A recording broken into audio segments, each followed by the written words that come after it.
नमो विष्णुपताय कृष्णपृष्ठाय बुद्धे श्रीमती जय पताका स्वामिनिधि नमने नमो आचार्य पदाय निधाय कृपपदायिने गौरगत दामोदाय नगर ग्रामधारिणे नमो ओम विष्णुपताय कृष्णपृष्ठाय बुद्धे श्रीमती भक्ति वेदांत स्वामिनिधि नमने नमस्ते सारस्वती देवी गौरवाणी प्रचारिणे निर्विशेष शून्यवादी पाचात्य देशतारिणे जय श्री कृष्ण चैतन्य प्रभु नित्यानंद श्री अद्वैत गदाधर शिवशादि गौर भक्त वृंदा हरे कृष्णा कृष्णा कृष्णा हरे हरे ஹரே ராம ராம ராம ஹரே ஹரே. ஹரே கிருஷ்ணா மாதாஜி. இன்னைக்கு பகவத்கீதை 9வது அத்தியாயம் மிக ரகசியமான அறிவு. அதுல 24வது ஸ்லோகம் பார்க்க போறோம். அகம் ஹி சர்வ யஜ்ஞானாம் போக்தா ச பிரபுரேவ ச ந து மாம் அபிஜானந்தி தத்வேனா தச் தச்ய வந்திதே. ஹரே கிருஷ்ணா. படிக்கிறீங்களா மாதாஜி யாராவது? எல்லா யாக அனுபவிப்பானும் நானே. எனவே எனது உண்மையான தெய்வீக இயற்கையை அங்கீகரிக்காதவர்கள் வீழ்ச்சி அடைகிறார்கள். பொருளுரை: வேத இலக்கியங்களில் பல்வேறு வகையான யாகங்கள் சிபாரிசு செய்யப்பட்டுள்ளன. ஆனால் உண்மையில் அவை அனைத்தும் புழுமுது கடவுளை திருப்தி செய்வதற்காகவே என்பது இங்கே மிக மிக தெளிவாக கூறப்படுகிறது.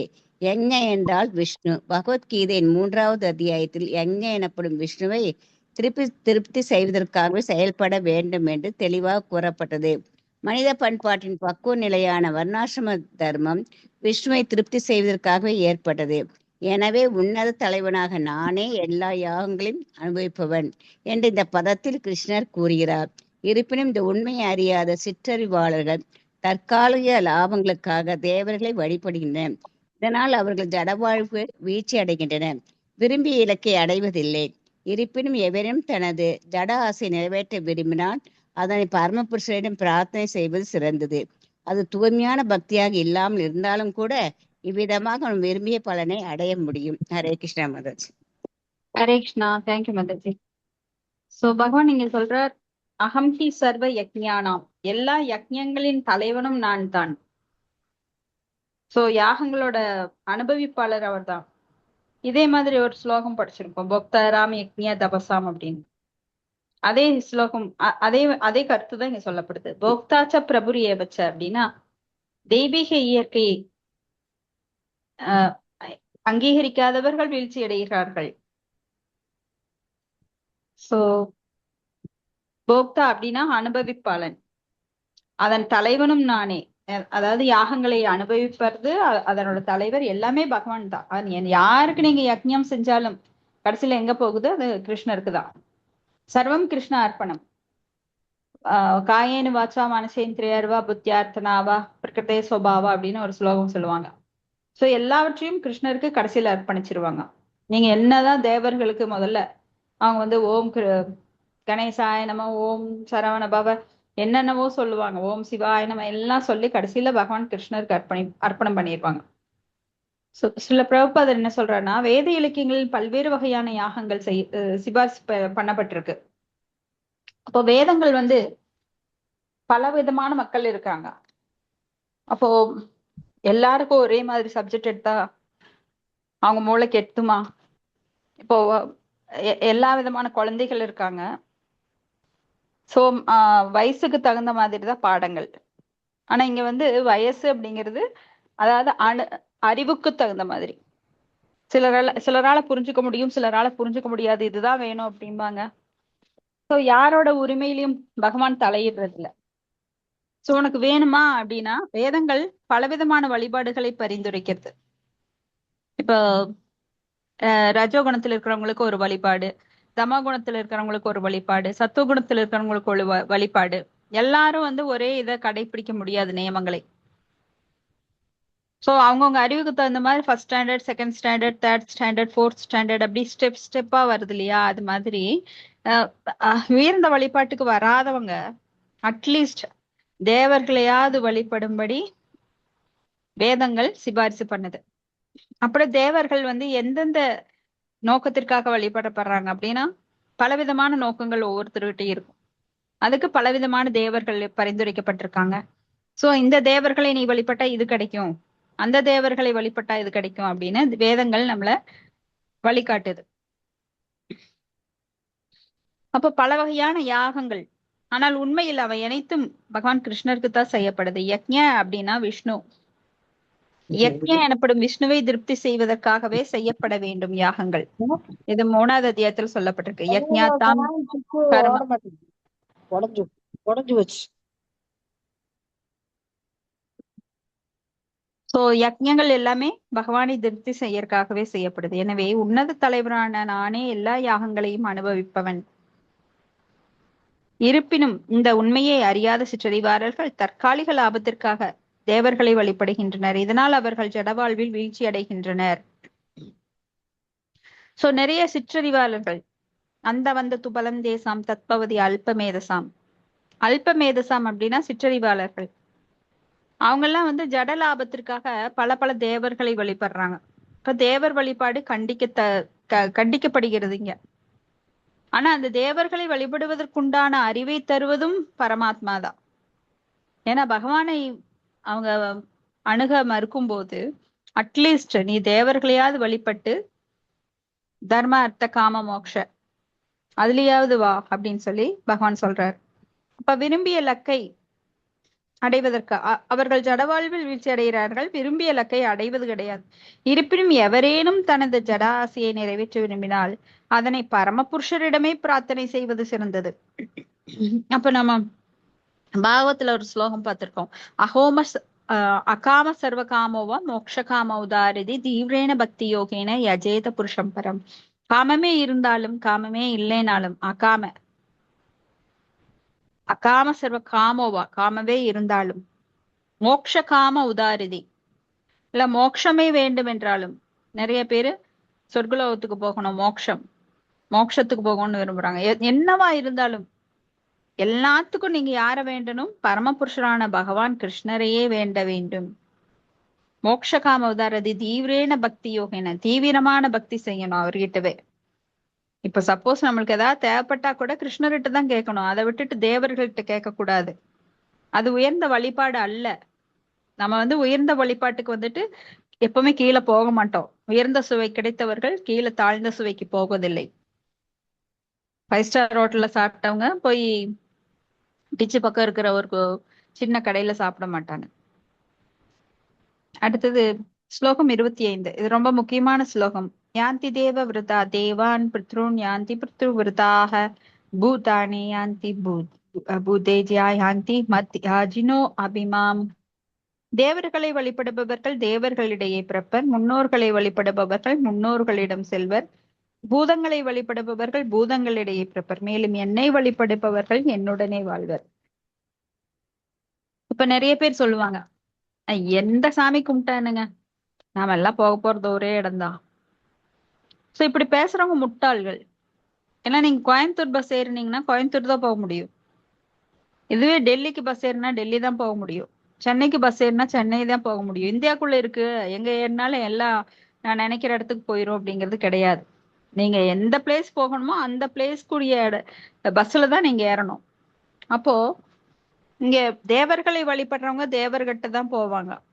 முன்னோர்களை பித்ருக்களை வழிபடுறவங்க பித்ருலோகத்துக்கு போவாங்க. பூதங்களை வழிபடுபவர்கள் பூதங்களிடையே பிறப்பர். ஆனால் என்னை வழிபடுபவர்கள் என்னிடம் வந்து சேர்வர்.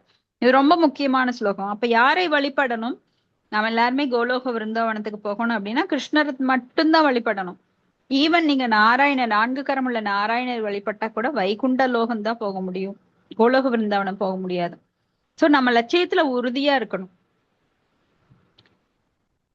யாரேனும் சந்திரன் அல்ல சூரியன் வேறு ஏதேனும் லோகத்திற்கு செல்ல விரும்பினால் அந்த குறிப்பிட்ட நோக்கத்திற்குரிய சிபார்சு செய்யப்பட்ட வேத கொள்கைகளை பின்பற்றி அந்த இலக்கை அடையலாம். தர்ஷ பௌர்ணமாசி அப்படின்னு வேத வழிமுறை இருக்கு. இது வந்து வேதங்களின் கர்மகாண்ட பகுதியில் சொல்லப்பட்டிருக்கு. சொர்க்கலோகங்கள் பல்வேறு சொர்க்கலோகங்களில் வீற்றுள்ள பல பல தேவர்களை வழிபடுவதை அவை சிபாரிசு செய்கின்றன. அதுதான் தர்ஷ பௌர்ணமாசி. அப்போ ஒரு குறிப்பிட்ட யாகத்தை செய்து பித்ருலோகத்தை அடையலாம். அது போல பற்பல பூதலோகங்களுக்கும் போக முடியும். யக்ஷனாக, ராட்சசனாக அல்லது பிசாசாக அப்படியே ஆகலாம். பிசாசு வழிபாடு அப்படிங்கிறது கருப்பு கலை, பிளாக் மேஜிக்னு சொல்லுவாங்க, கருப்பு வித்தை. இந்த கலையை பலர் பயிற்சி செய்யறாங்க. அவர்கள் அதனை ஆன்மீகமாக கருதுறாங்க. ஆனால் அச்செயல் முழுமையான பௌதிக செயல். ஏன்னா அது பௌதிக லோகம். பூதங்கள், பிசாசுகள், இதுக்கெல்லாம் தனித்தனியா யக்ஷர்கள், ராட்சசர்கள், இவங்களுக்கெல்லாம் தனி லோகம் இருக்கு. முன்னோர்களுக்கு தனி லோகம் இருக்கு, தேவர்களுக்கு தனி லோகம் இருக்கு, நாகலோகம்னு இருக்கு, பாத்தாள லோகம், அங்கெல்லாம் வந்து தனித்தனியா இருக்கு. அப்ப எந்தெந்த லோகத்துக்கு நீங்க போகணுமோ அவங்கள வழிபடலாம். அது போல புருஷோத்தமரான முழுமுதற் கடவுளை மட்டும் வழிபடும் தூய பக்தர்கள் வைகுண்டத்தையும் கிருஷ்ணலோகத்தையும், கோலோக பிருந்தாவனம் கிருஷ்ணலோகத்தையும் சந்தேகமின்றி அடைகிறான். தேவர்களை வழிபடுவதால் சொர்க்கலோகத்தையும், பித்திருக்களை வழிபடுறதுனால பித்திருக்கள் லோகத்திற்கும், கருப்பு கலையை பயிற்சி செய்யறதுனால பூதங்கள் லோகத்தையும் அடைய முடியும் என்றால் தூய பக்தன் கிருஷ்ணர் அல்லது விஷ்ணு லோகத்தை ஏன் அடைய முடியாது? சோ இதை ரொம்ப எளிமையா புரிஞ்சுக்கலாம். துரதிர்ஷ்டமா கிருஷ்ணரும் விஷ்ணுவும் வாழக்கூடிய அந்த தன்னிகரற்ற லோகத்தை பற்றிய தகவல் நம்மளுக்கெல்லாம் தெரியல. ஏன்னா அதை வீடியோல எடுத்து காட்ட முடியாது, அங்க நேரம் போக முடியாது. போனவங்க சொன்னதைத்தான் நம்பணும். ஆனா இங்க போனவங்க சொன்னதை நம்பருக்கு இங்க யாரும் தயாரா இல்ல. ஏன்னா கண்ணால பாக்குறதுதான் உண்மைன்னு நினைக்கிறாங்க, பிரத்யக்ஷ. ஆனா அனுமானம் பண்றாங்க நிறைய. ஆனா சாஸ்திரத்தின் கண் கொண்டோ ஞானத்தின் கண் கொண்டோ பாக்குறது இல்ல. ஒரு குரு சொல்றதை ஏத்துக்கிறது இல்ல. சோ அதனால அவருக்கு நட்டம் கிடையாது, நம்மளுக்கு தான் நட்டம். குரு சொல்றதை ஏத்துக்கலைன்னா நம்மளுக்கு தான் நட்டம். சோ துரதிருஷ்டவசமா பகவானோட லோகத்தை பற்றிய தகவல் யாருக்கும் இங்க கிடையாது. ஆனா வேதங்கள் சொல்லுது. ஆனா அதெல்லாம் பொறுமையா உட்காந்து படிக்கணுமே, வேதமெல்லாம் கடல் மாதிரி. சோ அதனோட சுருக்கத்தை பாகவதமா கொடுத்திருக்காங்க, அதை உட்காந்து படிக்கிறக்கே வரமாட்டேங்கிறாங்க மக்கள். இப்ப வேதத்தை டைரக்டா எப்படி படிக்கிறது? படிச்சாலும் புரியாது. நம்ம இதுக்கு முன்னாடிதான் பார்த்தோம், பாகவதம் பகவத்கீதையெல்லாம் எப்படிப்பட்டது? ராஜவித்யா ராஜகுக்கியம் பவித்ரம் இதமுத்தமம் பிரத்யக்ஷாவகமம் தர்மியம் சுஷூகம் கருதும் அவ்வியம். இன்பம் அளிக்கக்கூடியது. இன்பத்திற்கு நீங்க காசு கொடுத்துதான் வாங்கணுமா? சும்மாவே கிடைக்குது பாருங்க. சுசூகம் கருதும் அவ்வியம். இது எப்படிப்பட்டது? ராஜவித்யா, இருக்கிற வித்யா அறிவிலேயே மிக உயர்ந்த அறிவு இது. ராஜவித்யா. ராஜகுஹ்யம் மிகப்பெரிய அறிவு, ரகசியம். குஹ்யம் அப்படின்னா ரகசியம். ராஜவித்யா ராஜகுஹ்யம் பவித்ரம், ரொம்ப ரொம்ப தூய்மையானது. அதனால இது படிக்கும்போது நம்ம எவ்வளவு தூய்மை ஆகிறோங்கிறது நம்மளுக்கு கணக்கே கிடையாது. கவுண்ட்லெஸ், அனந்த நாம் தூய்மை ஆயிட்டே இருக்கோம். பவித்ரம் இதம் உத்தமம். உத்தமம் அப்படின்னா உயர்ந்தது, ரொம்ப உத்தமம். பவித்ரம் இதம் உத்தமம் பிரத்யக்ஷாவகமம் தர்மியம். இந்த தர்மமானது கண்ணால் காணக்கூடியது. நீங்க கண்ணால பாத்துட்டே இருப்பீங்க. பக்தர்கள் எவ்வளவு சந்தோஷமா இருக்கிறாங்க, ஆடுறாங்க, பாடுறாங்க, சாண்ட் பண்றாங்க, பக்தர்கள் சங்கத்துல கலந்துக்கிறாங்க. அவங்களுக்கு எந்த கவலையும் இல்லை. மத்தவங்க எல்லாம் ஐயோ வீட்டை பார்க்கணும், குழந்தைய பார்க்கணும், பிசினஸ பார்க்கணும், ரொம்ப கவலையில ஓடிட்டே இருப்பாங்க. ஆனா பக்தர்களுக்கு ஒரே வேலை என்ன? பகவானை பற்றி பேசுறது. அதுல அவ்வளோ இன்வால்வ்மெண்ட் அவங்களுக்கு. தன்னோட வாச்சோ மனசோ கர்மனோ அப்படின்னு உடலாலும் மனதாலும் செயலாலும் அவங்க அதுல ஈடுபட்டு இருக்காங்க. ஆனா மத்தவங்களுக்கு மனசு ஒரு பக்கம், உடம்பு ஒரு பக்கம். அதை செஞ்சா அவங்க அங்க ஓடணும்னு மனசு சொல்லுது. மனசு கூட போராடிட்டு இருக்காங்க. ஆனா இங்க மனசு கூட என்ஜாய் பண்ணிட்டு இருக்காங்க. ஏன்னா மனம் முழுவதும் கிருஷ்ணர் அங்க லயித்திருக்கிறார். அவங்களுக்கு மனம் வந்து பிசாசு மாதிரி வேலை செய்யாது. ஆனா வெளியில இருக்கிறவங்களுக்கு பிசாசு மாதிரி அவங்கள மனமானது தொந்தரவு பண்ணிட்டே இருக்கும். அங்க ஓடு, இங்க ஓடு, அதை பண்ணு, இதை பண்ணு, இவ்வளவு சம்பாரி, அவ்வளவு சம்பாரி. ஆனா பக்தர்களுக்கு அதெல்லாம் எந்த கவலையும் இல்ல. தானா பகவான் கொடுக்குறாரு, அதை வச்சுட்டு திருப்தியோட நான் சோச்சதி நான் காங்ஷதி, எதையும் நினைக்கிறது இல்லை, எதையும் எதிர்பார்க்கறது இல்லை. சோ அவங்க மகிழ்ச்சியா இருக்காங்க. சோ அருவவாதிகள் கூட பிரம்மஜோதியிலிருந்து வீழ்ச்சி அடைகிறார்கள். எனவே ஹரே கிருஷ்ண மந்திரத்தை உச்சரிப்பதன் மூலம் அனைவரும் தங்கள் வாழ்வை பக்குவப்படுத்திக் கொண்டு எளிமையாக முழுமுதற் கடவுளின் திருநாட்டிற்கு திரும்பி செல்லலாம் எனும் தன்னிகரற்ற செய்தியை மனித சமுதாயம் முழுவதற்கும் இந்த கிருஷ்ண பக்தி இயக்கம் பரப்பிக் கொண்டிருக்கிறது. சோ கிருஷ்ண பக்தியில வந்தா மட்டும்தான் நாம வந்து இத புரிஞ்சுக்க முடியும். வேற எதுல போனாலும் உங்களுக்கு இந்த ரகசியம் புரிப்படாது. அடுத்தது இதுவும் முக்கியமான ஸ்லோகம். பத்ரம் புஷ்பம் பலம் தோயம் யோமே பக்தியா பிரயச்சதி தத்தகம் பக்தியோபகிருதம் அஸ்னாமி பிரயதாத்மனஹ. அன்புடனும் பக்தியுடனும் ஒருவன் எனக்கு இலையோ பூவோ பழமோ நீரோ அளித்தால் அதை நான் ஏற்றுக்கொள்கிறேன். கிருஷ்ண உணர்வில் ஈடுபடுவது புத்திசாலி மனிதனுக்கு அவசியமானதாகும். சோ புத்திசாலி மனிதன் மட்டுமே கிருஷ்ண உணர்வை எடுத்துக்கிறாங்க. யாராலே செலக்ட் பண்ண முடியாது. புத்தி இல்லாதவங்க கண்டிப்பா இந்த கிருஷ்ண உணர்வுக்கு வரவே முடியாது. யாருக்கு புத்தி நல்லா வேலை செய்யுதோ அவங்க மட்டும்தான் இங்க வர முடியும். சோ மத்தவர்கள் எல்லாம் மத்தவங்களெல்லாம் என்ன சொல்லலாம்? அப்ப புத்தி இல்லாதவன் கூட சொல்லலாம். அவன் பகவானின் திவ்யமான அன்பு தொண்டில் ஈடுபடுவதன் மூலம், அதாவது கிருஷ்ண பக்தன் பகவானின் திவ்யமான அன்பு தொண்டில் ஈடுபடுவதன் மூலம் ஆனந்தமயமான நித்தியமான உலகில் நிரந்தரமான மகிழ்ச்சியை அடைய முடியும். அத்தகைய வியக்கத்தக்க பலனை அடைவதற்கான வழிமுறை மிகவும் எளிது. சோ அந்த நித்தியமான உலகு எது? ஆனந்தமயமான உலகம், கோலோக விருந்தாவனம் அல்லது வைகுந்தங்கள். அது அங்க போறது ரொம்ப எளிமையானது. எந்த தகுதியும் இல்லாம ஏழைகளில் ஏழையாக விளங்குபவனும் இதனை பயிற்சி செய்ய முடியும். இதுக்கு நீங்க ஒரு பக்கம் போகணும், ஏதாவது வாங்கணும், ஏதாவது கிடைக்கணும் அப்படின்னா நீங்க செலவு செய்யணும், அதுக்கு மெனுக்கிடணும், பஸ்ஸோ காரோ பிடிச்சு போகணும், பெட்ரோல் போடணும், எத்தனையோ இருக்கு. ஆனா இதுக்கு உட்கார்ந்த இடத்துல உட்காந்துட்டு ஒரு ஏழையா இருந்தா கூட எதுவுமே வேண்டாம், அவங்க இதை பயிற்சி செய்ய முடியும். இதுக்கு ஒரே தகுதி என்ன? தூய பக்தனாக இருக்க வேண்டும். ஒருவன் யார் என்பதோ அல்லது அவனது நிலை என்பதோ பொருட்டு கிடையாது. ஒரு இலையோ ஒரு சற்று நீரோ பழமோ நேர்மையான அன்புடன் பரமபுருஷருக்கு படைக்கப்படும் போது அதனால் திருப்தியுற்று அவரை ஏற்றுக்கொள்கிறார். இந்த வழிமுறை இத்தகைய எளிதானது. இவ்வாறாக இது அகிலம் முழுவதும் பொருந்தக்கூடியதாகவும் எளிமையானதாகவும் இருப்பதால் கிருஷ்ண உணர்வை ஏற்பதில் யாருக்கும் எந்த தடையும் இருக்க முடியாது. ரொம்ப எல்லாம் செலவு பண்ண வேண்டாம். பத்திரம் புஷ்பம் பழம் தோயம். தோயம்னா நீர். சோ ஏதாவது ஒண்ணு கொடுத்தா போதும். எப்படி? உள்ளன்போட. ஒரு இலையோ பூவோ பழமோ அல்லது நீரோ. ஆனா எப்படி கொடுக்கணும்? நீ எவ்வளவு கொடுக்குறீங்கிறது பெருசு கிடையாது.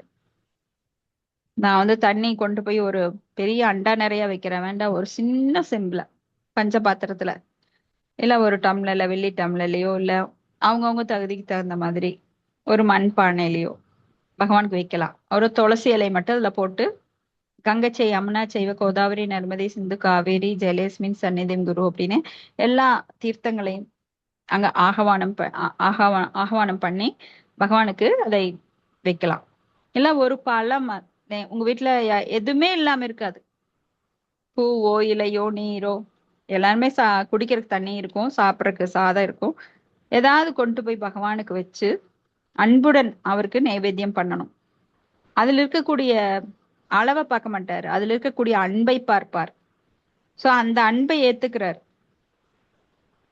சோ இந்த வழிமுறை ரொம்ப எளிமையானது.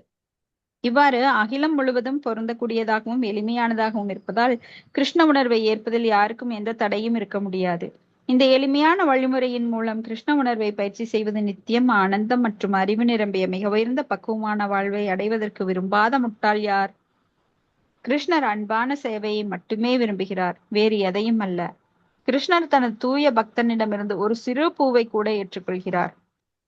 இதுக்கு நாம பாஸ்ட் டைம் ஒண்ணு பார்த்துருக்கிறோம் இல்லைங்களா? திருப்பதிக்கு பக்கத்துல, திருப்பதிக்கு கீழே ஒரு பக்தன் மேல ஏற முடியல டெய்லி. ஏன்னா அவருடைய வயிற்றுப்பாடே தினம் உழைச்சாதான் அவருக்கு குடும்பத்தை காப்பாற்ற முடியும். அப்போ திருப்பதி பெருமாளை தரிசனம் பண்ணி அவருக்கு சேவை செய்யணும்னு ஆசை.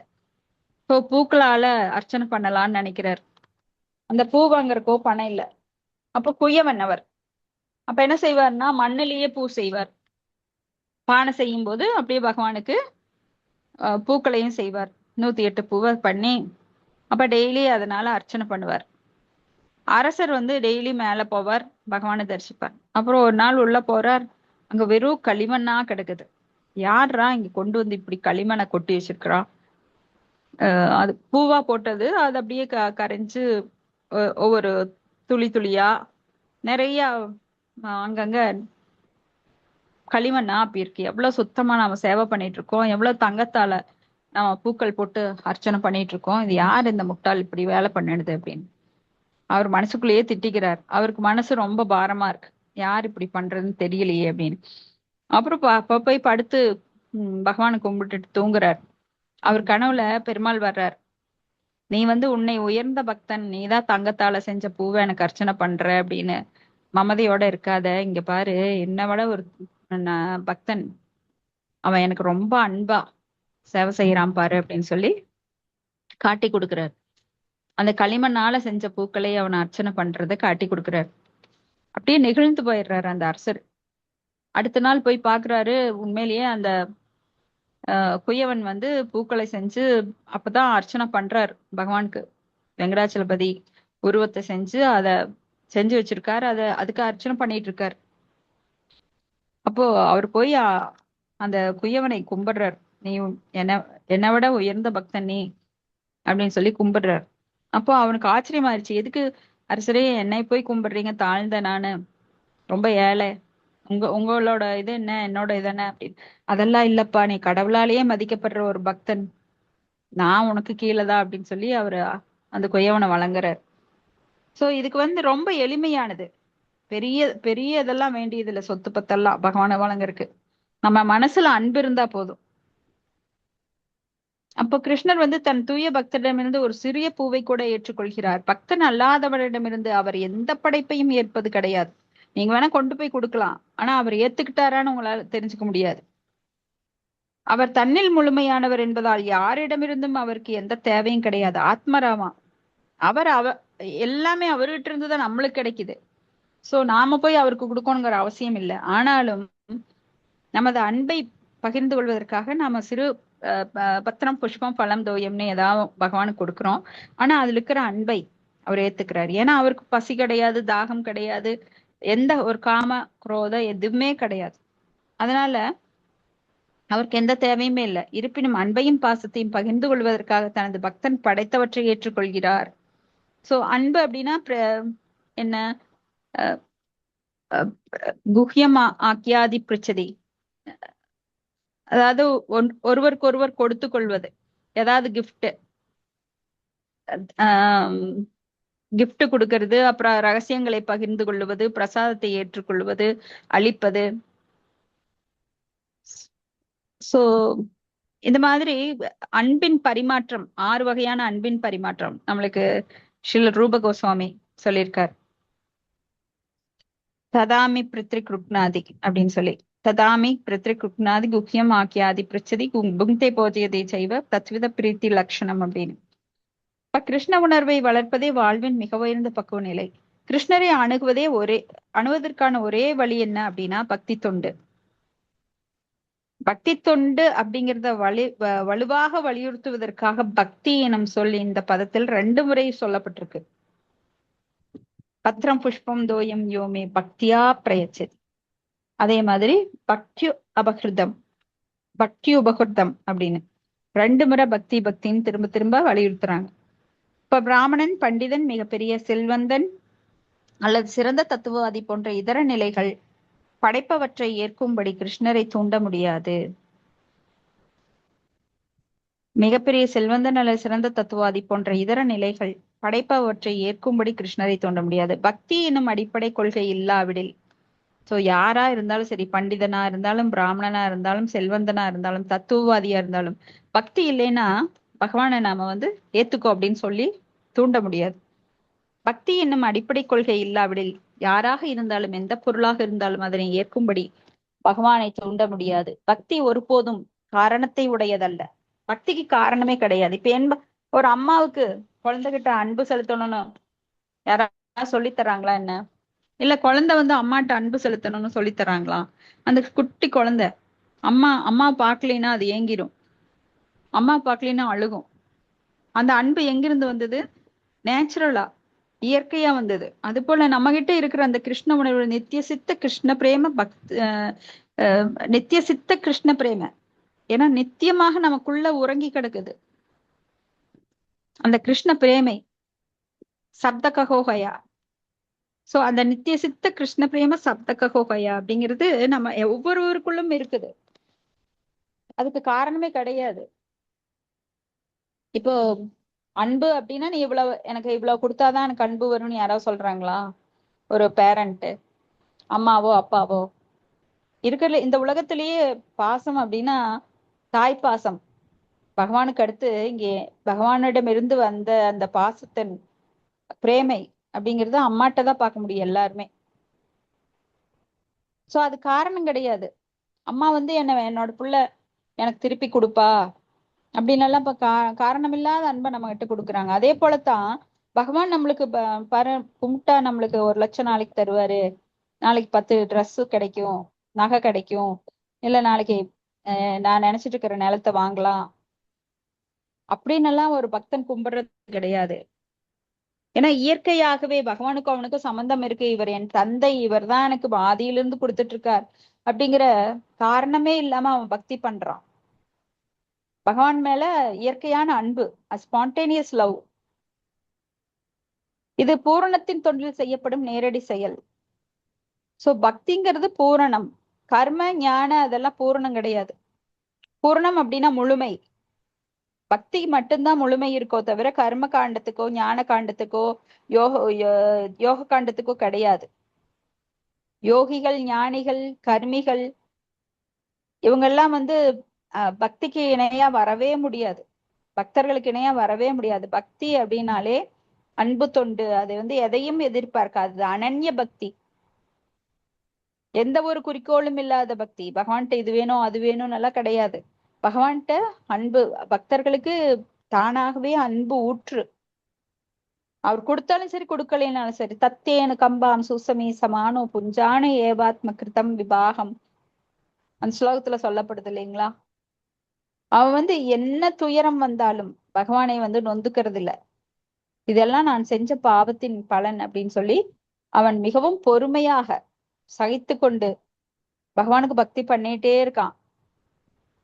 ஏன்னா அவனுக்கு ஏதாவது கஷ்டம் வருது அப்படின்னா அவன் முன்வினை பையன் அப்படின்னு அவன் நினைச்சுக்கிறானோ தவிர பகவான் எனக்கு இந்த கஷ்டத்தை கொடுத்தாருன்னு நினைக்கிறதே கிடையாது ஒரு பக்தன். அதனால அவனுடைய அன்பு வந்து எல்லளவும் மாறாது. கஷ்டம் வரும்போது நீ என்ன ஒரு கடவுள், நான் உன்னைய இப்படியெல்லாம் வழிபட்டனே, எப்போ உன்னையே நினைச்சிட்டு இருக்கிறனே அப்படின்னு சொல்லி அவன் வந்து எனக்கு பணம் கொடு, நிலம் கொடு, வீடு வாசல் கொடு, குழந்தை கொடு, கல்யாணம் பண்ணு, இப்படி டிமாண்ட்ஸ் வைக்கிறதே கிடையாது. அவர் ஒன்றும் வியாபாரி கிடையாது நாம போய் கேட்கறக்கு. கடவுள் அப்படின்னா நாம வந்து உண்மையான அன்புடன் செய்யறதுதான் அவருக்கு உண்மையான பக்தி. அதை விட்டுட்டு அவர்கிட்ட நான் பக்தி பண்றேன், எனக்கு அதை கொடு இதை கொடுன்னா அது வியாபாரம். அப்ப அங்க கடவுளுக்கும் பக்தன்கிற பேச்சுக்கே இடமில்லை. அப்ப தன்னையே பரம அனுபவிப்பாளனாக ஆதிபுருஷராக எல்லா யாக படைப்புகளின் நோக்கமாக நிலைநாட்டிய பகவான் கிருஷ்ணர் எத்தகைய யாகம் தனக்கு அர்ப்பணிக்கப்பட வேண்டும் அப்படின்னு இங்க சொல்றார். ஒருவர் பரமனின் பக்தி தொண்டில் ஈடுபட்டு தன்னை தூய்மைப்படுத்த விரும்பினால் பகவானுக்கான திவ்யமான அன்பு தொண்டு என்னும் வாழ்வின் குறிக்கோளை அடைய விரும்பினால் அவன் பகவான் தன்னிடமிருந்து என்ன விரும்புகிறார் என்பதை கண்டறிய வேண்டும். சோ பகவான் விரும்புவதை நாம் செய்யணும், நாம விரும்புறத செய்யக்கூடாது. சோ அனுகூல்யச சங்கல்ப, அதாவது பகவானுக்கு அனுகூலமாக அவருக்கு என்ன பிடிக்கும் அது மாதிரி நான் செய்யணும். அப்ப கிருஷ்ணரிடம் அன்பு செலுத்துபவன் அவர் எதை விரும்பினாலும் அதனை அளிப்பான். ஆனால் அவர் விரும்பாத கேட்காத பொருட்களை தவிர்ப்பான். மாமிசம், மீன், முட்டை போன்றவை கிருஷ்ணருக்கு படைக்க கூடாது. அவர் அத்தகைய பொருட்களை விரும்பி இருந்தால் அப்படி சொல்லியிருக்க மாட்டார், பத்திரம் புஷ்பம் பழம் தோயம்னு, எனக்கு இலையோ நீரோ பூவோ நீரோ கொடு அப்படின்னு. அவ்வாறு படைக்கப்படும் பொருட்களை நான் ஏற்றுக்கொள்கிறேன் என்றும் கிருஷ்ணர் சொல்றார். எனவே மாமிசம், மீன், முட்டை போன்றவற்றை கிருஷ்ணர் ஏற்க மாட்டார் அப்படின்னு நம்ம கண்டிப்பா புரிஞ்சுக்கணும். இப்ப காய்கறிகள், தானியங்கள், பழங்கள், பால், நீர் ஆகியவை மனிதனுக்கு உகந்த உணவுகள், மேலும் கிருஷ்ணராலேயே பரிந்துரைக்கப்படுபவை. இவற்றை தவிர நாம் உண்ணக்கூடிய மற்ற எந்த பொருளும் அவர் ஏற்க மாட்டார்.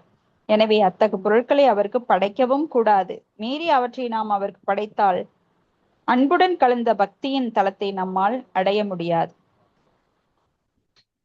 சோ கிருஷ்ணருக்கு வந்து மாமிசம், மீன், முட்டை இதெல்லாம் கண்டிப்பா படைக்க கூடாது. அப்படி படைச்சா அபராதமாகும். அப்ப 3வது அத்தியாயத்துல 13வது பதத்துல சொல்றாங்க, யாகத்தின் பிரசாதம் மட்டுமே தூய்மையானது. வாழ்வின் முன்னேற்றம் அடைய விரும்புபவர்கள் பௌதீக பந்தத்திலிருந்து முக்தி பெற விரும்புபவர்களுக்கும் அதுவே ஏற்றது. யஜ்ஞார்த்த கர்மணோ அந்யத்ர லோகோயம் கர்ம பந்தன தத்தர்த்தம் கர்ம கௌந்தேய முக்த சங்க சமாச்சர.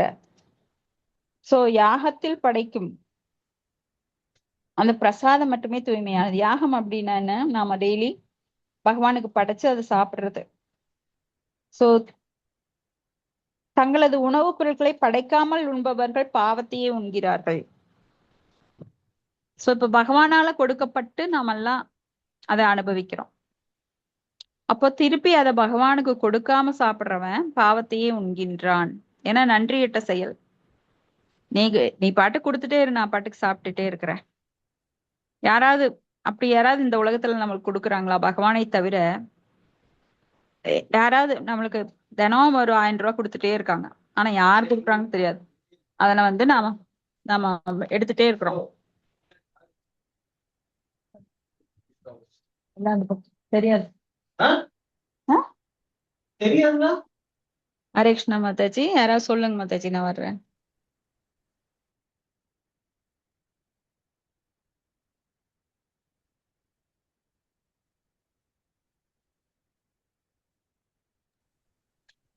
ஹரே கிருஷ்ணா மாதாஜி. அப்போ உம் பகவானுக்கு படைக்காமல் என்பது பாவத்தையே உண்கிறார்கள். வேறு விதமா சொன்னா, அவர்கள் உண்ணும் ஒவ்வொரு கவலமும் ஜடையிற்கின் சிக்கல்களில் அவர்களது ஈடுபாட்டினை மேலும் ஆழப்படுத்துகிறது. சோ பகவானுக்கு நன்றியற்ற சந்தானமா நாம அவர் கொடுக்குறாரு, யாரோ கொடுக்குறாங்க, எங்கிருந்தோ கொடுக்குறாங்க, எப்படியோ விளையுது, இந்த பூமி எப்படியோ உண்டாச்சு, ஆனா நம்மளுக்கு எப்படியோ கிடைச்சுது அப்படின்னு சொல்லிட்டு அதுல நாம அனுபவிக்க கூடாது. எப்படி கிடைச்சது? இப்ப பாருங்க, நம்மளுக்கு ஒரு நல்ல குழந்தை பிறக்குது, மூளையோட இருக்கு. ஆனா பக்கத்து வீட்டுல பாத்தீங்கன்னா மூளை நல்லா வேலை செய்யாத, கை கால் இழுத்துட்டு வாயில எச்சில் போற மாதிரி இருக்கு. நம்மளுக்கு எப்படியோ நல்ல குழந்தை பிறந்துருச்சு, அவங்களுக்கு என்ன பாவமோ அப்படின்னு இருக்கக்கூடாது. அதுக்கான காரணிகளை நாம ஆராய்ந்து பார்க்கணும். எனக்கு மட்டும் ஏன் நல்ல வீடு, நல்ல மகன், நல்ல காரு எல்லாம் இருக்கு, ஆனா அவங்களுக்கு இல்ல? இந்த வித்தியாசத்துக்கு என்ன காரணம்? எல்லாம் ஒரு குடும்பத்துலதான் பிறந்தோம், அண்ணன் தம்பிக. ஆனா ஏன் இந்த வித்தியாசம்? அதுக்கு காரணத்தை நான் ஆராய்ஞ்சு பார்க்கணும். அப்ப பகவானோட கருணை இல்லாம எதுவுமே நடக்காது. அதே போல அவங்களுடைய கர்ம வினைகள், அதையும் நாம இதுக்கு கர்மம் தான் காரணம், கர்ம மீமாம்ச தத்துவம் ஆரம்பத்துல அது நம்மளுக்கு புரிய வரும். கர்மத்தின் அடிப்படையில் கர்மான்னு நிறுத்த கத்திக்கு கிந்துச பக்தி பாஜாம், நாம் செய்யற கர்மத்தின் படி நம்மளுக்கு பிறவி கிடைக்குது. இதெல்லாமே புரிஞ்சுக்கிட்டு கடைசி காரணம் என்ன? கர்மம் மட்டுமே காரணமா? கிடையாது. அதுக்கு மேல அந்த கர்மத்துக்கு நம்மளுக்கு அந்த கர்மத்தை செயல்படுத்துவதற்குரிய காரணி யார்? சரி, அந்த கர்மம் எல்லாம் எப்படி நம்மளுக்கு கரெக்டா சேருது? ஏன்னா உள்ள பகவான் பரமாத்மாவாக சாட்சியாக, உபதிரஷ்டா ஹனுமந்தா பர்த்தா போக்தா மகேஸ்வர, சாட்சியாக அனுமதிப்பாளராக இருக்கிறார். நாம் செய்யும் தவறுகளுக்கெல்லாம் அவர்தான் சாட்சி. உள்ள அமைதியா சாட்சியா உட்கார்ந்து இருக்கார். நாம ஏதாவது செய்யணும்னு நினைச்சா அதுக்கு அனுமதி கொடுக்கறதும் அவர்தான். சோ இது எல்லாமே தெரிஞ்சு வச்சுக்கிட்டாதான் மனுஷனோட வாழ்க்கை அவங்களுக்கு புரியும். நாம ஏன் வாழ்றோம், எதுக்கு வாழ்றோம், என்ன செய்யறோம், எது செஞ்சா என்ன வரும், எங்க போக போறோம், எத்தனை விஷயங்கள் இருக்கு. அப்போ எளிமையான சுவையான தாவர உணவுப் பொருட்களை தயார் செய்து பகவான் ஸ்ரீ கிருஷ்ணரது விக்கிரகம் அல்லது படத்தின் முன்பு வைத்து வணங்கி அந்த எளிய படைப்பினை ஏற்றுக்கொள்ளும்படி அவரிடம் பிரார்த்தனை செய்வது வாழ்வின் நிலையான முன்னேற்றத்திற்கும் உடலை தூய்மை செய்வதற்கும் நல்ல சிந்தனைக்கும் வழிவகுக்கும். உண்மையான மூளை திசுக்களை உண்டாக்குவதற்கு நிச்சயமாக உதவுகிறது. சோ பிரசாதம் அப்படின்னா எத்தனை பாருங்க, அது நல்ல சிந்தனை கொடுக்கும், பக்தியை கொடுக்கும், உடல் தூய்மை கொடுக்கும், மூளை திசுக்களை நல்லா வச்சுக்கும். சோ எல்லாவற்றிற்கும் மேலாக படைக்கப்படும் பொருள் அன்புடன் படைக்கணும். இருப்பவை அனைத்திற்கும் உரிமையாளர் கிருஷ்ணரே என்பதால் அவருக்கு எந்தவித தேவையும் கிடையாது. இருப்பினும் அவரை இவ்வழியில் திருப்தி செய்ய விரும்பும் ஒருவரது படையலை அவர் ஏற்றுக்கொள்கிறார். விஷயம் அச்செயல் கிருஷ்ணருக்காக அன்புடன் செய்யப்பட வேண்டும் என்பதே. சோ ஒவ்வொருத்தரும் செய்யும் போதும் அது அவங்களுக்காக செய்யாம கிருஷ்ணருக்காக செஞ்சு கிருஷ்ணருக்கு படைச்சு அப்புறம் அதை பிரசாதமா ஏற்றுக்கொள்ளும் போது அது ரொம்ப சுவையா இருக்கும். இப்ப நீங்க கோயிலுக்கு போறீங்க, கோயில் நம்ம வீட்டுலதான் நாம் வீட்லயும் செய்வோம், அதே மாதிரிதான் செய்வோம். ஆனா கோயில்ல வந்து அப்படியே மணமா இருக்கும், சுவையா இருக்கும். கோயில்ல போய் அடிச்சு பிடிச்சு வாங்குவோம். ஆனா வீட்ல பாத்தீங்கன்னா அவ்வளவு சுவை இருக்காது. ஏன் அப்படின்னா கோயில்ல பகவானுக்கு நிவேதனமா பண்ணி நல்ல தூய ஆத்மாக்களால செய்யப்படும் போது அது ரொம்ப அஹ், சுவையுடையதாக மனமுடையதாக இருக்கு. ஆனா வீட்ல வந்து கண்டாமினேஷன், அதாவது கலப்படமான மனசோட, நிலை இல்லாம அங்க ஒரு வேலை இங்க ஒரு வேலை, சரியா மனசு லயிக்காம செய்யும் போது அது வந்து அவ்வளவு சுவை இருக்கிறது இல்ல. அப்ப பரம உண்மை புலன்களற்றது என்னும் கருத்துடைய அருவவாதிகள், பரம உண்மைன்னா என்ன? பகவான் கிருஷ்ணர் அவர்தான் பரம உண்மை, அவருக்கு மேல எதுவுமே கிடையாது உண்மை. ஆனா அவருக்கு வந்து புலன்கள் கிடையாது அப்படின்னு அருவவாதிகள் நினைக்கிறாங்க. இப்ப பகவத்கீதையை உரைக்கும் கிருஷ்ணரின் குணங்கள் பௌதிகமானவை என்பதற்கு ஒரு சான்றாக அல்லது ஒரு ஓமையாக மட்டுமே அவர்கள் இதை எடுத்துக்கிறாங்க. இப்போ நம்ம பத்திரம் புஷ்பம் பழம் தோயம், ஓ பகவானுக்கும் பசி இருக்கு அதனால சோறு கொடுக்குறாங்க, அவருக்கும் தாகம் இருக்கு அதனால நீர் கொடுக்குறாங்க தோயம் அப்படின்னு எல்லாம் நினைச்சுக்கிறாங்க இந்த அருவவாதிகள். அதுக்கு இந்த ஸ்லோகத்தை ஒரு இதா எடுத்துக்கிறாங்க. பாத்தியா, உங்க கிருஷ்ணருக்கே சாப்பாடு வேணுங்கிறாரு, அவருக்கே வந்து தண்ணி வேணுங்கிறாரு அப்படின்னு. ஆனால் உண்மையில் முழுமுதற் கடவுளான கிருஷ்ணருக்கு புலன்கள் உண்டு. மேலும் அவருடைய புலன்கள் மாற்றத்தக்கவை என்று கூறப்பட்டுள்ளது. அதாவது அவரது ஒரு குறிப்பிட்ட புலன் வேறொரு புலன்களின் செயலை செய்ய முடியும். சோ ஆனா இவங்களுக்கு பகவானுக்கு புலன்கள் இருக்கு, ஆனா அது எப்படி வேலை செய்யுது அப்படிங்கிறது தெரியாது இந்த அருவவாதிகள். ஏன்னா அவங்க வந்து பகவானை ஒரு உருவமற்றவராக நினைக்கிறாங்க. ஆனா பிரம்மா என்ன சொல்றாரு பிரம்ம சம்ஹிதில, அங்காணியஸ்ய சகலேந்திரிய விருத்தி மந்தி பஷ்யந்தி பாந்தி கலயந்தி சிரம் ஜெகந்தி ஆனந்த சின்மய சத் உஜ்வல விக்கிரகஸ்ய கோவிந்தமாதி புருஷம் தமஹம் பஜாமி அப்படின்றாரு. அதான் அங்காணி அப்படின்னா அவரது அங்கங்கள் எப்படிப்பட்டது அப்படின்னா கை, காலு, வயிறு, கண்ணு எல்லாமே எல்லா வேலையும் செய்யக்கூடியது. நம்மளுக்கு கால்னா நடக்கும், கையினா எடுக்கும், கண்ணுனா பார்க்கும். ஆனா பகவானது புலன்கள் அப்படிப்பட்டது இல்ல.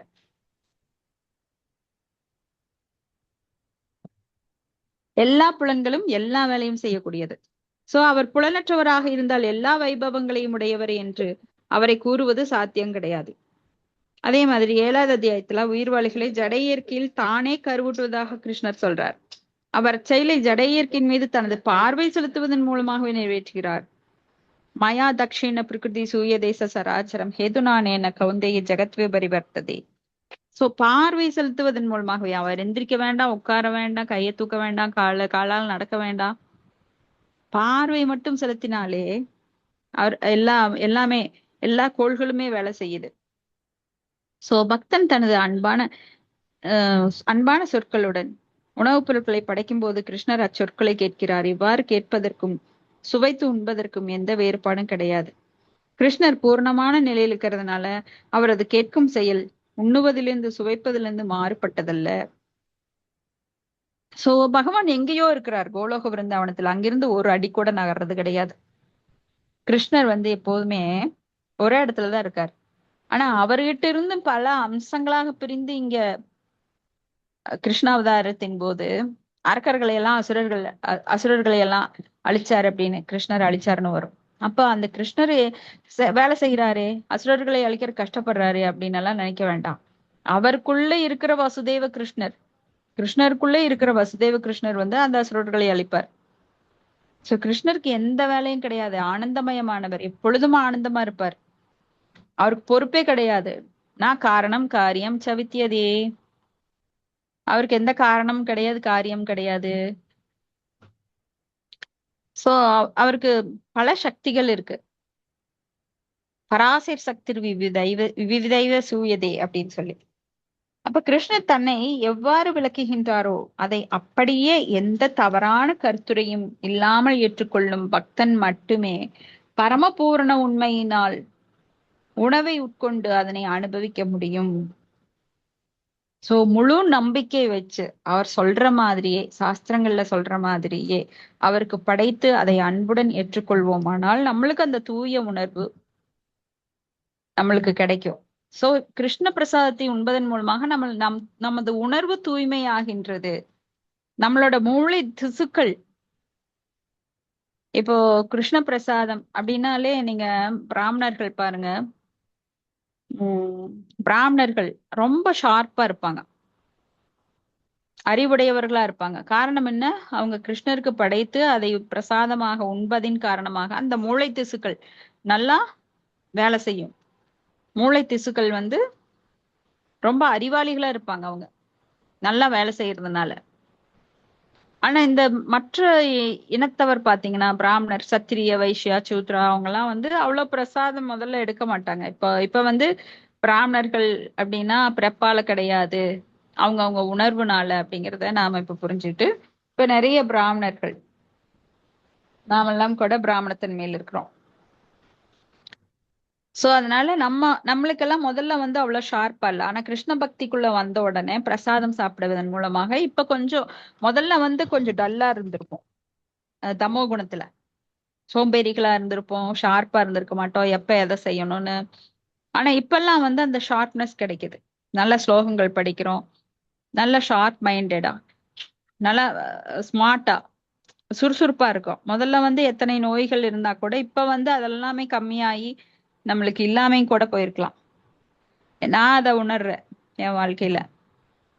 முதல்ல எந்த வேலையை எப்ப செய்யணும், ஒரு ஷார்ப்னஸ் இருக்காது, டல்லா இருக்கும் தமோ குணத்துல, தூங்கி வளைஞ்ச மாதிரி. ஆனா இப்போ கரெக்டா, ஏன்னா கிளாஸ் ஆரம்பிக்கணும், அடுத்தடுத்து காலையில எந்திரிச்சு சாண்டிங் பண்ணணும், குளிக்கணும், பிரசாதம் எல்லாம் செஞ்சு கரெக்டா பண்ணினாதான் நம்ம அடுத்தடுத்து கிளாஸ் இது பண்ண முடியும். சோ அந்த ஸ்மார்ட்னஸ் தானா வந்துடுது. இதை ஒவ்வொருத்தர் வாழ்க்கையில அனுபவபூர்வமா இதை உணர முடியும்.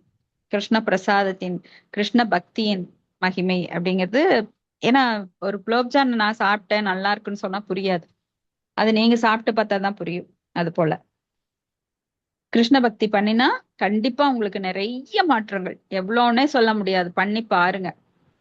எத்தனை பேரு புதுசா வர்றீங்களோ அவங்க எல்லாம் இதை அனுபவிச்சு சொல்லணும். அடுத்த ஸ்லோகம் 27. யத் கரோசி யத் யஸ்னாசி யத் ஜிகோசி ததாசி யத் தபஸ்யசி கௌந்தேய தத் குருஷ்வமதர்ப்பணம் அர்ப்பணம். குந்தியின் மகனே, எதையெல்லாம் நீ செய்கிறாயோ, எதையெல்லாம் நீ உண்கிறாயோ. படிங்க. குந்தியின் மகனே, எதையெல்லாம் நீ செய்கின்றாயோ, எதையெல்லாம் நீ உண்கின்றாயோ, எதையெல்லாம் நீ படைக்கின்றாயோ, எதையெல்லாம் நீ கொடுக்கின்றாயோ, எந்த தவங்களை எல்லாம் நீ செய்கின்றாயோ அதனை எனக்கு அர்ப்பணமாக செய்வாயாக. பொருளுரை. இவ்வாறாக எந்த சூழ்நிலையிலும் கிருஷ்ணரை மறக்காதவாறு தமது வாழ்வை வடிவமைத்துக் கொள்வது ஒவ்வொருவரின் கடமையாகும். உடலையும் ஆத்மாவையும் பாதுகாப்பதற்காக அனைவரும் வேலை செய்தாக வேண்டும். கிருஷ்ணர் அவருக்காக வேலை செய்ய வேண்டும் என்று இங்கே பரிந்துரைக்கின்றார். வாழ்வதற்காக ஒவ்வொருவரும் ஏதேனும் உண்ண வேண்டும். அவன் கிருஷ்ணருக்கு படைக்கப்பட்ட பிரசாதத்தை ஏற்றுக்கொள்ளலாம். நாகரிகமுடைய எந்த மனிதனும் சில மத சடங்குகளை செய்ய வேண்டும். எனவே அதனை எனக்காக செய்வாயாக என்று கிருஷ்ணர் பரிந்துரைக்கிறார். இதுவே அர்ச்சனா என்று அறியப்படுகிறது. எதையாவது தானம் செய்யும் இயல்பு அனைவரிடமும் உள்ளது. அதை எனக்கு கொடு என்று கிருஷ்ணர் இங்கே கூறுகின்றார். அதாவது தேவைக்கு மேல் இருக்கும் செல்வம் முழுவதும் கிருஷ்ணர் பக்தி இயக்கத்தை பரப்புவதற்காக உபயோகிக்கப்படுத்தப்பட வேண்டும். தற்காலத்தில் மக்கள் நியமன யோகத்தை மிகவும் விரும்புகின்றனர். ஆனால் அஃது இந்த யுகத்திற்கு ஒத்து வராததாகும். மாறாக யாரேனும் 24 மணி நேரமும் தனது ஜபமாலையில் ஹரே கிருஷ்ண மந்திரத்தை ஜபம் செய்வதன் மூலம் தியானத்தை பயிற்சி செய்தால் பகவத்கீதையின் 6ஆம் அத்தியாயத்தில் உறுதி செய்யப்பட்டுள்ளபடி அவர் நிச்சயமாக மிகச்சிறந்த யோகி ஆவார். ஹரே கிருஷ்ண மாதாஜி. நன்றி மாதாஜி. ஹரே கிருஷ்ணா. நன்றி மாதாஜி. சோ எதையெல்லாம் செய்கிறாயோ, எதையெல்லாம் உண்கிறாயோ, எதெல்லாம் படைக்கிறாயோ, எதையெல்லாம் கொடுக்கிறாயோ, அதையெல்லாம் எனக்காக செய் அப்படிங்கிறார். சோ நம்ம கிட்ட இந்த ஒரு குணம் இருக்கு, அதாவது யாருக்காவது எதையாவது கொடுக்கணும் அப்படின்னு. அப்போ யாருக்காவது எதையாவது கொடுக்கறது அந்த எந்த குணத்துல யாருக்கு கொடுக்கறோம் நம்மளுக்கு தெரியாது. ரஜோ குணத்திலயா, சத்துவ குணத்திலயா, தமோ குணத்துல இருக்கிற நபரா, அதெல்லாம் நாம போய் ஆராய்ச்சி பண்ண முடியாது. ஆனா பொதுவா பாக்குறதுக்கு நல்ல ஒரு மாதிரி ஒருத்தர் தெரிஞ்சாலுமே அவர் பக்தியில இல்லாம அவருக்கு நீங்க கொடுத்தீங்கன்னா அதனால எந்த பிரயோஜனம் கிடையாது. அதனாலதான் பகவான் சொல்றார் அதை எனக்கு கொடு அப்படின்னு. ஏன்னா எல்லாத்தையும் பாக்குறதுக்கு பகவான் இருக்கிறார். நாம கொடுத்துதான் எல்லாருக்கும் சாப்பாடு கிடைக்குது, நாம கொடுத்துதான் எல்லாரும் நல்லா இருக்கிறாங்கன்றது கிடையாது. ஆனா அது பகவானுக்கு கொடுக்கும்போது பகவான் வந்து திருப்தியுறுகிறார். தேவைக்கு மேல் இருக்கும் செல்வம் முழுவதும் கிருஷ்ண பக்தி இயக்கத்தை பரப்புவதற்காக படுத்தப்பட வேண்டும். ஏன்னா அதுதான் எல்லாருக்குமே அடிப்படை. சோறு சாப்பிடுறதுனாலயோ இல்ல நீங்க உணவு கொடுக்கறதுனாலயோ உடை கொடுக்கறதுனாலயோ அவங்களுக்கு வந்து எதுவும் மாற போறது இல்ல. அவங்க கர்மா அப்படியேதான் இருக்கும். ஆனா கிருஷ்ண பக்தி கொடுத்தீங்கன்னா அவங்க கர்மாவே மாறிடும், அவங்களுடைய விதியே மாறிடும். இருக்கிறதுலயே உயர்ந்த தானம் எதுனா பகவான் சொல்றார், இந்த ரகசியத்தையே இதம் பரமம் குஹ்யம் மக் பக்தே ஸ்வபிதாஸ்யதி அப்படின்னு சொல்லி, இந்த பரம ரகசியத்தை யார் ஒருவன் அடுத்தவருக்கு எடுத்து சொல்கிறானோ அவன் வந்து என்னோட உலகத்துக்கு வந்து சேர்ந்துருவான் அப்படின்னு. கஷ்டம் இல்லை, இது ரொம்ப எளிமையான வழி. நீங்க யாரே தேக்கோ தாரே காக்கோ கிருஷ்ண உபதேஸ், யாரெல்லாம் பாக்குறீங்களோ அவங்க கிட்ட சொல்லுங்க. ஒன்னும் உபதேசம் அப்படின்னா பெரிய உபதேசம் லெக்சர் வேண்டாம், 1 மணி நேரம் 2 மணி நேரம் லெக்சர் எல்லாம் வேண்டாம். அவங்க கிட்ட போய் சொல்லுங்க, ஏங்க இது மிக உயர்ந்த மந்திரம், ஹரே கிருஷ்ண கிருஷ்ண கிருஷ்ண ஹரே ஹரே, ஹரே ராம ராம ராம ஹரே ஹரே, இந்த மந்திரத்தை சொல்லுங்க, உங்களுக்கு வேணுங்கிறதெல்லாம் கிடைக்கும் அப்படின்னு சொல்லுங்க. இதை விட உயர்ந்த தானம் எதுவுமே கிடையாது. ஆனா நம்ம மக்கள் எல்லாம் சொல்லுவாங்க தானத்தில் சிறந்தது அன்னதானம். இது என்னமோ ரைமிங்ஸ், பாபா பிளாக் ஷிப் அப்படின்னு சொல்ற மாதிரி இதை அவங்கவுங்களே தயாரிச்சு இதெல்லாம் வந்து எந்த சாஸ்திரத்திலும் கிடையாது. தானத்தில் உயர்ந்த தானம் அன்னதானம்னு எல்லாம் கிடையவே கிடையாது. ஆனா இது ரைமிங்கா வருதுன்னு அவங்களே போட்டு ஒருத்தர்கிட்ட சொன்னா இது 40 பேர், 40 பேர் சொன்னா 400 பேர், 4000 பேர், அப்படியே 4 லட்சம் பேருன்னு இது அப்படியே பரவிடுச்சு. உண்மையிலேயே உயர்ந்த தானம் அப்படிங்கிறது ஞானத்தை கொடுப்பது, பகவானோட பக்தியை கொடுக்கறது தான் உண்மையான தானம். சோ எந்த சூழ்நிலையிலும் கிருஷ்ணரை மறக்காதவாறு தனது வாழ்வை வடிவமைத்துக் கொள்ளுவது ஒருவனது கடமை. உடலையும் ஆத்மாவையும் பாதுகாக்கிறதுக்கு நாம வேலை செஞ்சே ஆகணும். ஏன்னா இந்த ஆத்மா அப்படிங்கிறது உடலுக்குள்ள இருக்கு. அப்ப இந்த உடலை நல்லா வச்சுக்கிட்டாதான் பக்தி பண்ண முடியும். அப்ப உடலை வந்து நாம நல்லா வச்சுக்கணும். சோ அவருக்காக வேலை செய்ய வேண்டும், கிருஷ்ணருக்காக. அப்ப வாழ்வதற்காக ஒவ்வொருவரும் ஏதேனும் உண்ண வேண்டும். ஆனா உண்ண வேண்டும் அப்படின்னா பகவானுக்கு படைக்கப்பட்ட பிரசாதத்தை ஏற்றுக்கொள்ள வேண்டும். அப்போ எல்லாருமே ஏதாவது ஒரு மத சடங்கு செய்யறோம், அதை எனக்காக செய் அப்படிங்கிறார். இதுவே அர்ச்சனை. அப்ப எல்லாருமே ஏதாவது தானம் கொடுப்போம், அதை எனக்காக கொடு அப்படிங்கிறார். தேவைக்கு மேல் இருக்கும் செல்வத்தை கிருஷ்ண பக்தியை பரப்புறதுக்காக கொடுக்கணும்.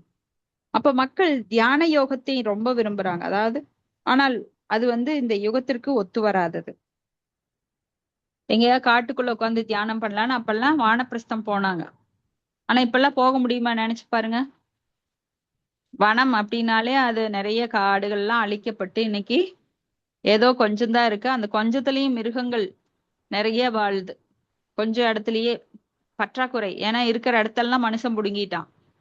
ரெசார்ட்டெல்லாம் கட்டி யானை தரத்தெல்லாம் புடுங்கி எல்லாம் அதுக்குள்ளேயே ஒரு சின்ன இதுக்குள்ள காட்டுக்குள்ள அதுகளே வசிக்குது. அதுக்குள்ள நான் போய் உட்கார்ந்தா என்ன ஆகும்? அப்படியே போனாலும் அங்க இருக்கிற ஃபாரஸ்ட் மினிஸ்டரோ இல்ல போலீஸ் என்ன பண்ணுவாங்க, நம்மள சந்தன கடத்தல் அப்படின்னு சொல்லி நம்மள புடிச்சு வச்சிருவாங்க. சோ இந்த யுகத்துக்கு அது ஒத்து வராது. இருந்தா கூட 24 மணி நேரமும் தனது ஜபமாலையில் ஹரே கிருஷ்ண மந்திரத்தை ஜபம் செய்வதன் மூலம் தியானத்தை பயிற்சி செய்வதால் பகவத்கீதையின் 6ஆம் அத்தியாயத்தில் உறுதி செய்யப்பட்டுள்ளபடி அவன் நிச்சயமாக மிகச்சிறந்த யோகி ஆவான். சோ நேத்தெல்லாம் யோகத்துல ஈடுபட்டிருந்தோம். எத்தனை பேர் எத்தனை மாலைகள் பண்ணினீங்க? ஹரே கிருஷ்ணா.